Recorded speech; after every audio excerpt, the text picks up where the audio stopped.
الحمد لله نحمده ونستعينه ونستغفره ونؤمن به ونتوكل عليه ونعوذ بالله من شرور أنفسنا ومن سيئات أعمالنا من يهده الله فلا مضل له ومن يضلله فلا هادي له ونشهد أن لا إله إلا الله وحده لا شريك له ونشهد أن سيدنا ومولانا محمدا عبده ورسوله وصلى الله تعالى عليه وعلى آله وصحابه أجمعين أما بعد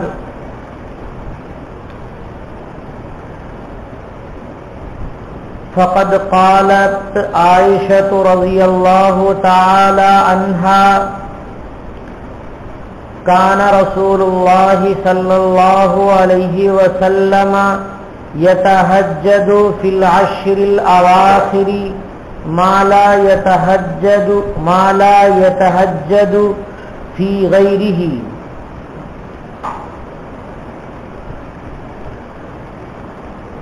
میں نے حدیث شریف غلط پڑھ دی. عن عائشة رضی اللہ تعالی عنہا قالت كان رسول الله صلی اللہ علیہ وسلم يجتهد في العشر الأواخر ما لا يجتهد في غيره.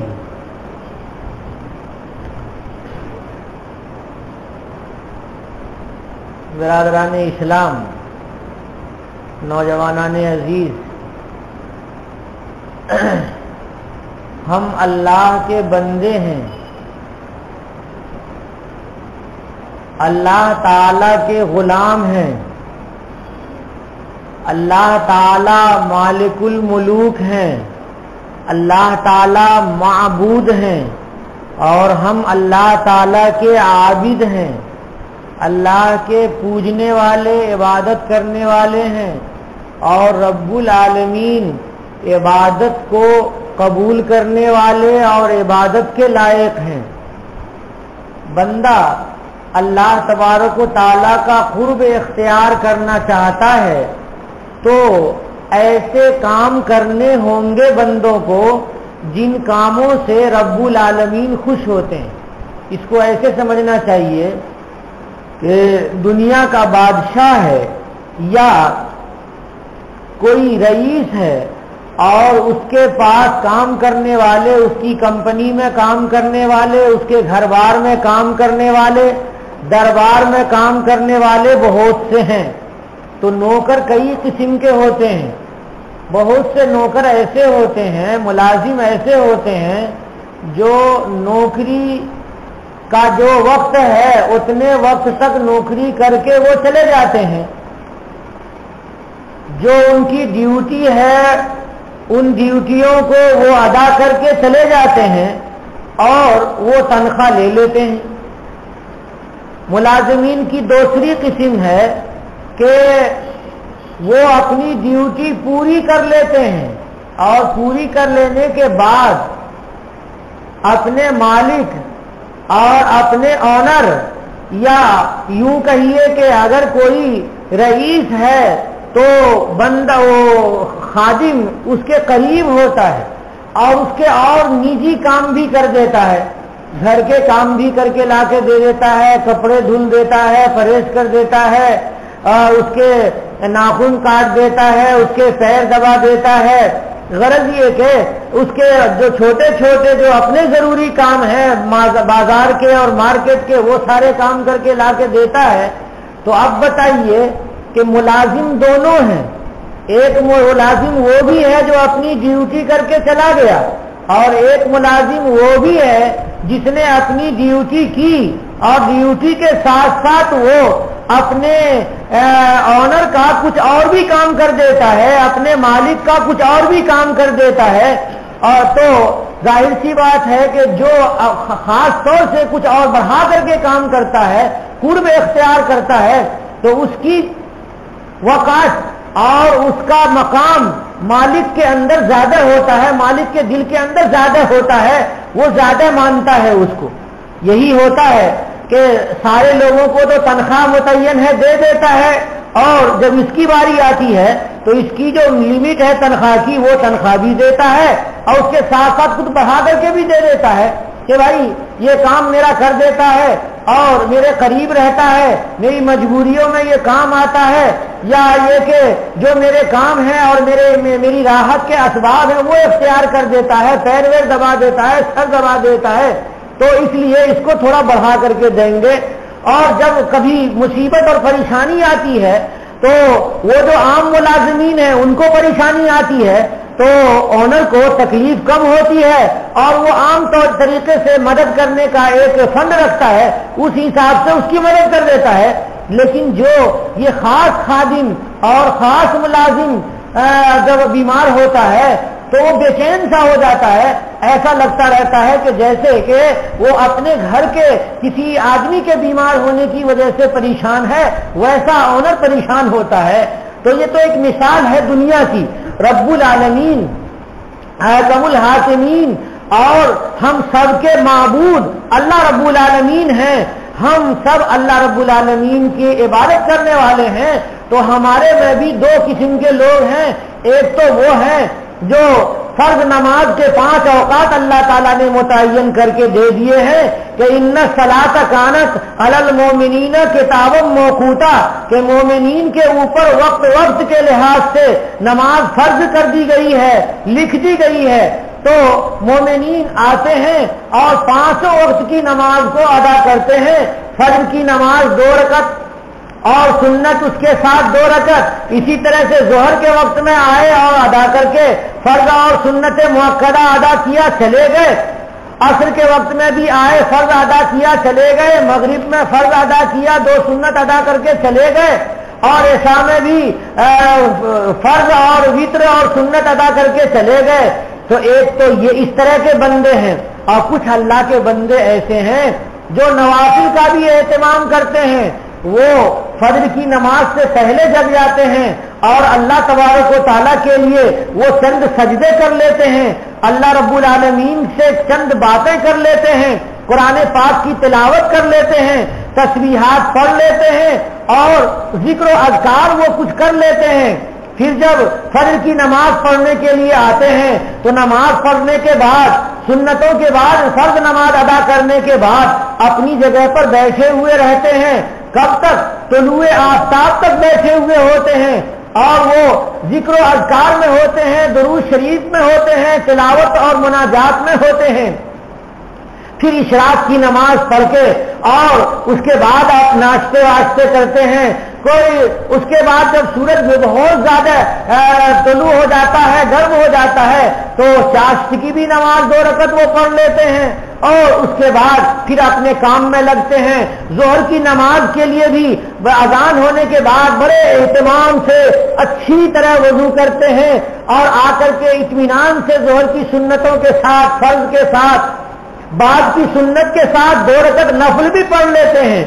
پھر عصر کی نماز میں بھی عصر سے پہلی والی بھی سنت پڑھ لیتے ہیں. مغرب کی نماز کے بعد کی 2 رکعت نفل بھی پڑھتے ہیں. مغرب کی نماز کے بعد 3 رکعت اوابین بھی پڑھ لیتے ہیں اور اللہ تبارک و تعالیٰ کا قرب اختیار کرتے ہیں. پھر رات کے وقت میں عشاء کی نماز پڑھتے ہیں، عشاء کی پہلے سنتیں پڑھ لیتے ہیں، پھر فرض کے بعد سنت اور وتر کے آگے پیچھے نفلیں بھی پڑھ لیتے ہیں. پھر وہ اپنے گھر کو جاتے ہیں عشاء کی نماز کے بعد اور سویرے سونے کی عادت ڈالتے ہیں تاکہ تہجد کے وقت میں آنکھ کھل جائے. تو بتائیے 2 قسم کے بندے ہیں. ایک تو 5 وقت کی نماز پڑھے اور پڑھ کر کے چلے گئے، اور وہ بندہ، اور دوسری قسم کے بندے وہ ہیں جو نفلوں کے ساتھ اپنا اللہ تبارک و تعالیٰ سے تعلق قائم کرتے ہیں، اللہ تبارک و تعالیٰ سے قرب اختیار کرتے ہیں. نوافل کے ذریعے قرب اختیار کرنے والے بندے یہ اللہ تبارک و تعالیٰ کے خصوصی بندے ہیں، یہ آنر کے خصوصی ملازمین ہیں، اور ان کے لیے ان کے اوپر اللہ رب العالمین کی زیادہ رحمت ہوگی، اللہ رب العالمین کا قرب ان کو زیادہ ملے گا، اللہ کی طرف سے ان کے اوپر اگر کوئی مصیبت آنے والی ہوگی تو اللہ تبارک و تعالیٰ ان کی مصیبتوں کو ٹال دیں گے، اگر یہ کوئی دعا اور درخواست پیش کرے گا رب العالمین کی بارگاہ میں تو اس کی دعا قبول ہوگی، کہ جیسے کہ وہ خاص غلام اور خاص بندہ ملازم جب آنر کے پاس جاتا ہے اور وہ کوئی بات بولتا ہے تو اس کی بات وہ غور سے سنتا ہے، تو نفل پڑھنے والے جو بندے ہیں ان کی باتیں ان کی دعائیں رب العالمین بڑے اہتمام سے سنتے ہیں، اور فرشتے ان کی دعاؤں کو لے کر کے عرش پہ پہنچ جاتے ہیں اور رب العالمین ان کی دعاؤں کو قبول فرماتے ہیں۔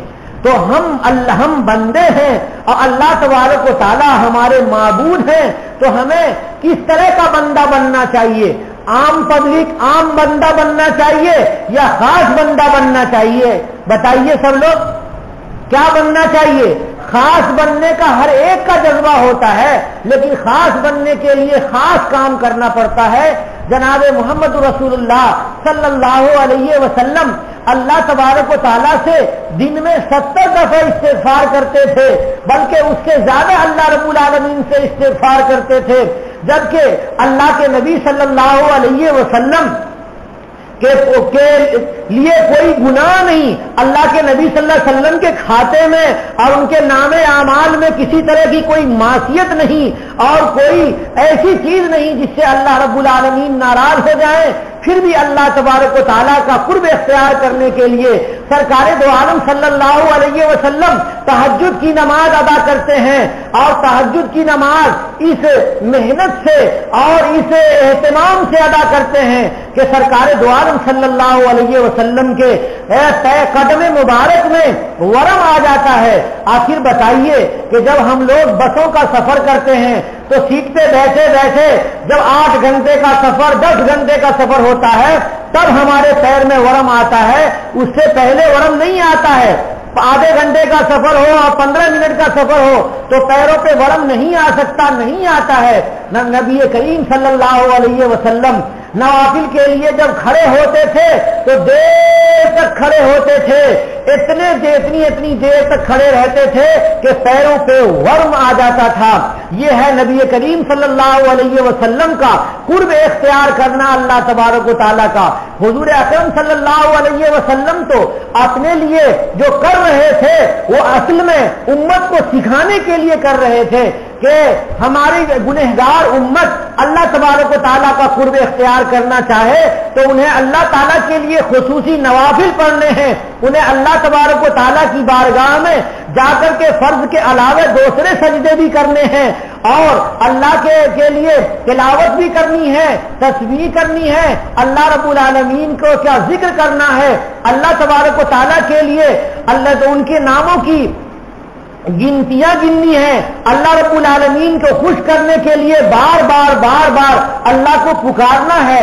اگر یہ عادت ڈل گئی تو حقیقت میں نبی کریم صلی اللہ علیہ وسلم کی امت کہلانے کے لائق ہیں ہم، اور ہم اللہ رب العالمین کے قریبی ہونے کے لائق ہیں کسی طرح سے۔ اگر ایسا کچھ نہیں ہے ہماری زندگی ویسے ہی ویران گزر رہی ہے۔ کل جیسے بتایا تھا کہ منافق آتا ہے، دیکھتا رہتا ہے کہ عصر کی نماز اب پڑھیں گے تب پڑھیں گے، جماعت بھی چھوڑ دیتا ہے، اور جب دیکھتا ہے کہ سورج ڈوبنے والا ہے جلدی آتا ہے اور ایسے ٹوٹ مارتا ہے، ایسے سر ٹپا ٹپ گراتا ہے سجدے کے لیے کہ جیسے کہ مرغا دانا چن رہا ہو اور وہ دانا چک چک کر کے اپنا سر اٹھاتا ہو اور رکھتا ہو، ایسے ہی سن پڑھ کر کے تھوڑی چھوٹی صورتیں ایک آدھ آیتیں پڑھ کر کے جلدی نمٹ لیتا ہے جیسے کہ یہ مسجد کوئی پریشانی کی جگہ ہے۔ ایسا نہیں ہے بھائیوں، کسی بزرگ نے کہا ہے کہ مسجد بندے کے لیے مومن کے لیے ایسی ہوتی ہے جیسے کہ مچھلی کے لیے پانی مچھلی بغیر پانی کے زندہ نہیں رہ سکتی تو مومن بغیر مسجد کے ایمان والا نہیں رہ سکتا. اور مچھلی کو جس طرح سے پانی میں لطف آتا ہے مومن کو مسجد میں لطف آنا چاہیے. اپنے اپنے سینوں کا، اپنے اپنے اعمال کا، اپنے اپنے احساسات کا ہمیں اور آپ کو جائزہ لینا چاہیے کہ کیا گھر میں رہنے میں زیادہ مزہ آتا ہے یا مسجد میں آ جانے کے بعد زیادہ مزہ آتا ہے. اگر مسجد میں آ کر کے زیادہ مزہ آتا ہے تو گویا کہ ہم واقعتاً کامل مومن ہیں اور اللہ رب العالمین کے مقربین میں شمار ہونے کے لائق ہیں. وَأَمَّا مَنْ خَافَ مَقَامَ رَبِّهِ وَنَهَى النَّفْسَ عَنِ الْهَوَىٰ فَإِنَّ الْجَنَّةَ هِيَ الْمَأْوَىٰ. وہ بندہ جو پروردگار کے سامنے کھڑا ہوتا ہے اور کھڑا ہوتا ہے تو خوف کرنے لگتا ہے اور کانپنے لگتا ہے. اللہ تبارک و تعالیٰ ایسے بندوں کے لیے جنت رکھ رکھے ہیں. ایسے بندے اپنے نفس کو خواہشات سے روکتے ہیں اور اللہ تبارک و تعالیٰ کی روکی ہوئی چیزیں اور منع کی ہوئی چیزوں سے وہ اپنے کو روکتے ہیں. سرکار دو عالم صلی اللہ علیہ وسلم سال بھر تہجد پڑھا کرتے تھے. رمضان میں بھی تہجد پڑھا کرتے تھے، غیر رمضان میں بھی تہجد کی نماز پڑھا کرتے تھے. سرکار دو عالم صلی اللہ علیہ وسلم سے جو تہجد کی نماز ثابت ہے، محدثین کہتے ہیں کہ وتر کی نماز 3 پڑھا کرتے تھے سرکار دو عالم صلی اللہ علیہ وسلم، اور تہجد کی نماز کبھی زیادہ پڑھتے تھے کبھی کم پڑھتے تھے. مولانا قاضی ثناء اللہ صاحب پانی پتی رحمت اللہ علیہ نے مالا بدھ منہ میں لکھا ہے کہ تہجد کی نماز وتر کے ساتھ حضور کم سے کم 5 رکعت اور زیادہ سے زیادہ 15 رکعت پڑھا کرتے تھے. 3 رکعت کو نکال دیجئے تو جو بچے وہ تہجد کی نماز ہے. سرکار دو عالم صلی اللہ علیہ وسلم تہجد کی نماز کے ساتھ وتر کی نماز 3 رکعت پڑھتے تھے. وہ بخاری شریف کی حدیث شریف اٹھائیے کہ جس کو یہ اہل حدیث حضرات پیش کرتے ہیں تراویح کے سلسلے میں، حالانکہ رمضان اور غیر رمضان دونوں میں سرکار دو عالم صلی اللہ علیہ وسلم تہجد کی نماز مستقل الگ سے پڑھتے تھے اور تراویح کے لیے روایتیں الگ ہیں. صحابہ کرام نے تہجد کی نمازوں کو الگ شمار کیا ہے اور تراویح کی نماز کو الگ شمار کیا ہے. نبی کریم صلی اللہ علیہ وسلم کی اہلیہ حضرت عائشہ صدیقہ رضی اللہ تعالی عنہا فرماتی ہے کہ رسول اللہ صلی اللہ علیہ وسلم 11 رکعتیں پڑھا کرتے تھے رمضان میں بھی اور غیر رمضان میں بھی. ظاہر سی بات ہے کہ اگر 11 رکعت لیں رمضان میں بھی اور غیر رمضان میں بھی اور 3 رکعت وتر کی نکال دیں تو کتنی رکعتیں بچتی ہیں؟ 8 رکعتیں بچتی ہیں. یہ ہے تہجد کی نماز، چاہے وہ رمضان ہو چاہے وہ غیر رمضان ہو. دیکھ لیجئے بخاری شریف میں جا کر کے، چاہے رمضان ہو چاہے غیر رمضان ہو تو تہجد کی نماز الگ نماز ہے اور اس کے ساتھ وتر کی 3 نماز ہے. عجیب ہم سر پیٹنے لگتے ہیں ان کی یہ کھوکھلی عقل کو دیکھ کر کے کہ وہ ایک طرف تو 8 رکعت ثابت کرتے ہیں تراویح کی نماز کے لیے، 8 رکعت ثابت کرتے ہیں اسی روایت سے، اور وتر 1 رکعت پڑھتے ہیں تو 9 ہی رکعت تو ہوئی، کہاں 11 رکعتیں ہوئی. تو اگر 8 رکعت تم وتر کو 8 رکعت اگر تہجد کو ثابت کرتے ہو تو کم سے کم وتر 3 رکعت پڑھ کر کے تو دکھاؤ، تب تو معلوم ہوگا. نہیں، قینچی لیے ہوئے ہیں کہ تراویح کے 8 تراویح کی 12 رکعت کو اپنی قینچی سے کاٹ دیا اور وتر کی 2 رکعت کو اپنی قینچی سے کاٹ دیا اور نماز کے بعد کی دعاؤں کو بھی اپنی قینچی سے کاٹ دیا اور تہجد کو بھی، تہجد اور تراویح کو بھی ایک کر کے اور ایک کو کھا گئے. اور اللہ تبارک و تعالیٰ کے قرب اختیار کرنے کے لیے بندے نیک لوگوں کا لباس پہنتے ہیں تو ان لوگوں نے نیک لوگوں کے لباس کو بھی چھوڑ دیا. ان کا امام فاسقوں کے لباس اور انگریزوں کے لباس میں کہ منبر پہ کھڑا ہو کر کے خطبہ دیتا رہتا ہے. ہو سکتا ہے کہ آپ کے گاؤں میں نہ ہو یا آپ کی بستی میں نہ ہو، لیکن دنیا میں پینٹ شرٹ پہن کے خطبہ دیں گے، 2 ٹائی لگائے ہوئے ہیں بغیر ٹوپی کے. کیا مطلب ہے؟ ارے ٹوپی ثابت نہیں ہے، نعوذ باللہ، ٹوپی ثابت نہیں کہیں گے. یہ سرکار دو عالم صلی اللہ علیہ وسلم کہتے ہیں کہ امامے کے نیچے صحابہ ٹوپیاں پہنا کرتے تھے. مشرکین کے امامے اور مسلمانوں کے امامے میں فرق بتایا گیا ہے کہ مشرکین کے امامے کے نیچے ٹوپی نہیں ہوتی ہے. آج بھی دیکھیے جا کر کے یہ سکھوں کی پگڑی کے نیچے ٹوپی نہیں ہوتی ہے اور مسلمانوں کی پگڑی کے نیچے ٹوپی ہوتی ہے. لیکن یہ حدیث شریف ان کو نہیں ملے گی، کیونکہ ٹوپی اگر ثابت کریں گے تو امامہ بھی پہننا پڑ جائے گا، تو پھر انگریز نہیں رہ سکتے ہیں، اور ایسے دین سے انگریز خوش نہیں ہو سکتا ہے۔ میں نہیں کہہ رہا ہوں، ان کے اعمال بتا رہے ہیں کہ انگریزوں نے ایک ہاتھ سے مسافے کی عادت ڈالی تو انہوں نے کہہ دیا کہ ایک ہاتھ سے ہی مسافہ ہے، اور جب انگریزوں نے اپنے لباس کو ہندوستان میں جاری کیا اور انگریزی میڈیم جاری کیا تو ان کے آباء و اجداد نے کہہ دیا کہ یہی شرعی لباس ہے اور جو چاہو سو لباس پہنو۔ انگریزوں نے ٹوپی نہیں پہنی تو کہا کہ ہم بھی ٹوپی نہیں پہنیں گے، اور انہوں نے اللہ کی عبادتوں سے روکنے کی تدبیریں کی تو ان کو 20 تراویح سے روک دیا اور ادھر تہجد سے روک دیا، اور وتر کی نماز میں 3 کے بجائے 1 کر دیا۔ میرے محترم کہاں کہاں سناؤں گا، دین وہی صحیح ہے۔ ایک ہی دلیل یاد رکھو کہ دین وہی صحیح ہے جو صحابہ کرام نے اختیار کیا اور صحابہ کرام نے ہم تک پہنچایا۔ ہمارے لیے صحابہ کرام نمونہ ہیں۔ جناب محمد رسول اللہ صلی اللہ علیہ وسلم نے ارشاد فرمایا، علیکم بسنتی وسنت الخلفاء الراشدین من بعدی، کہ تمہارے اوپر میری سنت پہ عمل کرنا ضروری ہے، اور میرے بعد جو خلفائے کرام آئیں گے ان کی سنتوں پر بھی تمہارے لیے عمل کرنا ضروری ہے۔ کہ اصحابی کن نجوم، کہ میرے صحابہ کو ستارے کی طرح تم سمجھو، کہ جس طرح سے رات کے وقت میں نہایت تاریکی میں ستاروں کو دیکھ کر کے ریگستانوں میں اور سمندروں میں راستہ طے کیا جاتا ہے، اسی طرح سے صحابہ کرام کو دیکھ کر کے صراط مستقیم کا راستہ طے کیا جا سکتا ہے۔ اس کے علاوہ صراط مستقیم کا راستہ نہیں ہے، صرف وہی راستہ ہے جو اہل السنت والجماعت کا راستہ ہے، وہ صحابہ کرام کا راستہ ہے۔ اس کے علاوہ جو بھی راستہ ہوگا وہ گمراہی کا ہوگا۔ جب صحابہ کرام کی بات آتی ہے تو کہتے ہیں ہٹاؤ یہ عمر کی بات ہے، جب حضرت عثمان کے کا قول آتا ہے، ان کا عمل آتا ہے تو کہتے ہیں ہٹاؤ یہ صحابی کی بات ہے۔ ارے نہیں، ہم کیوں ہٹائیں گے؟ ہم تو صحابہ کرام کو بھی مانتے ہیں، اس لیے ہمیں ہٹانے کی ضرورت نہیں ہے۔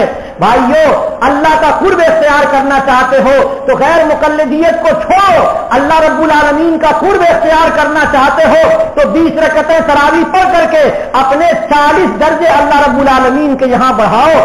ایک سجدے سے مومن ایک سیڑھی پہ چڑھتا ہے، اور 40 سجدے جب کرے گا تو وہ 40 سیڑھی چڑھے گا۔ اور تہجد بھی پڑھو اور تراویح کی نماز بھی پڑھو۔ صحابہ کرام میں حضرت عمر فاروق رضی اللہ تعالیٰ عنہ نے کہا کہ جن نمازوں کو یہ جو تہجد کی نماز ہے، وہ تہجد کی نماز تمہارے لیے اس نماز سے زیادہ پاورفل نماز ہے، بڑی نماز ہے، وہ زیادہ اہمیت کی حامل نماز ہے۔ اس لیے رمضان مبارک میں جو لوگ تہجد چھوڑتے ہیں اور صرف تراویح پڑھتے ہیں وہ صحیح سنت پہ عمل نہیں کر رہے ہیں، اور تراویح کا پڑھنا اور تہجد کا پڑھنا دونوں رمضان مبارک میں رب العالمین نے ہمارے لیے آسان کر دیا ہے۔ اللہ تبارک و تعالیٰ تو دین کو ہمارے لیے آسان کرتے ہیں، اور اللہ کے نبی صلی اللہ علیہ وسلم نے ہم لوگوں کو نہیں چھوڑا، صحابہ کرام کو چھوڑا تھا۔ اس لیے ہمارے لیے جو نمونہ ہوگا وہ صحابہ کرام کا نمونہ ہوگا۔ جو لوگ صحابہ کرام کو چھوڑ کر کے ڈائریکٹ حضور سے حضور کی احادیث پہ غور و فکر کرتے ہیں اور صحابہ کرام کے اقوال مجتہدات اور ان کے کیے ہوئے اعمال کو ہٹا رہے ہیں، وہ گویا کہ اپنے کو صحابی سے زیادہ برتر بتاتے ہیں، اور اپنے کو امام ابو حنیفہ سے اور دوسرے ائمہ مجتہدین سے زیادہ بڑے بتاتے ہیں۔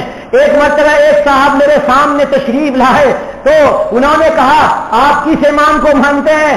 میں نے کہا کہ بھائی میں تو جاہل آدمی ہوں، حضرت امام ابو حنیفہ رحمۃ اللہ علیہ سب سے بڑے آدمی ہیں، تابعی ہیں، انہوں نے بہت سے صحابہ کرام سے ملاقاتیں کی ہیں، اس لیے ہم انہی کو مان لیتے ہیں۔ کہنے لگے نہیں، ہم حرم شریف کے امام کو مانتے ہیں، یہ جو سدیس اور شریم اور صالح اور ابراہیم اور حذیفی وغیرہ وغیرہ امام ہیں ان لوگوں کو ہم مانتے ہیں امام، ہم زندہ امام کو مانتے ہیں، تم مردہ امام کو مانتے ہو۔ میرے محترم، زندہ آدمی کے سلسلے میں تو خطرہ ہے کہ ایمان پہ خاتمہ ہوگا یا نہیں ہوگا، اس کا طریقہ نمونہ بنے گا یا نہیں بنے گا، حضرت عبداللہ ابن مسعود رضی اللہ تعالیٰ عنہ نے واضح کیا تھا کہ ان لوگوں کی اقتدا کرو جو تو گزر چکے ہیں. کیوں کہ جو زندہ ہے اس پر امن و اطمینان نہیں ہے کہ اس کا عمل آخری عمل کیسا ہوگا, آخری عمل کیسا ہوگا. رسول اللہ صلی اللہ علیہ وسلم آخر گزر تو گئے ہیں, صحابہ کرام تو گزر ہی گئے ہیں, اس لیے یہ سب بیکار قسم کی شیطانی باتیں ہیں. میں اس موضوع پر نہیں بولنا چاہتا ہوں آپ کے سامنے, لیکن اتفاق سے نسل کی بات آ گئی. یہ فرقہ نسل کا دشمن ہے, یہ فرقہ عبادت کا دشمن ہے, یہ فرقہ ادب کا دشمن ہے, یہ فرقہ صحابہ کرام سے دوریاں سکھاتا ہے. اس لیے مجبوری میں میرے سے چند الفاظ آپ کے سامنے نکل گئے ہیں. اگر کسی آدمی کو تکلیف ہو تو میں تکلیف نہیں پہنچانا چاہتا ہوں, کیونکہ دین کی بات ہے, اس لیے کھلی کتاب کی طرح سیدھی سیدھی بات آپ کے سامنے پیش کرتا ہوں. سرکار دو عالم صلی اللہ علیہ وسلم کے بارے میں حضرت عائشہ صدیقہ رضی اللہ تعالی عنہا فرماتی ہیں کہ رمضان میں حضور تو بہت محنت کرتے تھے عبادتوں میں, لیکن جب آخری عشرہ آ جاتا تھا تو رمضان کے آخری عشرے میں اتنی زیادہ محنت کرتے تھے کہ ریکارڈ ٹوٹ جاتا تھا. اگر صحیح اللہ کے نبی صلی اللہ علیہ وسلم کی امت ہیں ہم, تو ہمیں تو ایسی ہی کرنی چاہیے. عبادتوں میں آخری عشرے میں اپنے کو اتنا تھکانا چاہیے, اتنا تھکانا چاہیے کہ ہمارا اندر سے مکمل طور پر رب العالمین کے قرب کے لیے راضی ہو جائے, ہمارے دل صحیح اور صاف ہو جائیں, ہماری گندگیاں دور ہو جائیں. ایسے ہی جیسے بیٹری ڈاؤن ہو جاتی ہے موبائل کی تو ہم چارج میں لگا دیتے ہیں, جب بیٹری 100 پہ چلی آتی ہے تو ہم چارج نکال لیتے ہیں. بعض لوگ جلد بازی میں 30 اور 25 پر ہی نکال لیں گے, اور پھر وہ بیٹری ڈاؤن ہوگی تو پھر لگائیں گے اور پھر نکالیں گے. بھائیوں نہیں, جب 100 پہ بیٹری پہنچ جائے تب نکالو. رمضان مبارک کا مہینہ ہے, اپنے ظاہر کو, اپنے باطن کو, اپنے اعتقاد کو, اپنی عبادت کو, اپنی تسبیح کو, اپنے قرآن کو, اپنی تلاوت کو اور اپنے اللہ رب العالمین سے قرب حاصل کرنے کے سارے ذریعے کو اتنا زیادہ بڑھا دو, اتنا زیادہ بڑھا دو کہ بیٹری 100 پہ پہنچ جائے اور رب العالمین خوش ہو جائیں. اور ایسی زندگی رمضان کی تربیت کے بعد, رمضان کے بعد والی زندگی بھی شاندار ہو جائے, تب رب العالمین خوش ہوں گے. حضرت عائشہ صدیقہ رضی اللہ تعالی عنہا فرماتی ہے, کان رسول اللہ صلی اللہ علیہ وسلم یجتہد فی العشر الاواخر. رسول اللہ صلی اللہ علیہ وسلم رمضان کے آخری عشرے میں محنت کرتے تھے, بہت محنت کرتے تھے. کتنی مالا یجتہد فی غیرہ, اتنی محنت جو غیر رمضان میں نہیں کرتے تھے. یہ سرکار دو عالم صلی اللہ علیہ وسلم کی سنت تھی. اس لیے چاہے گھر میں رہیں تو بھی عبادت میں مصروف رہیں, اور گھر کے باہر رہیں تو بھی عبادت میں مصروف رہیں.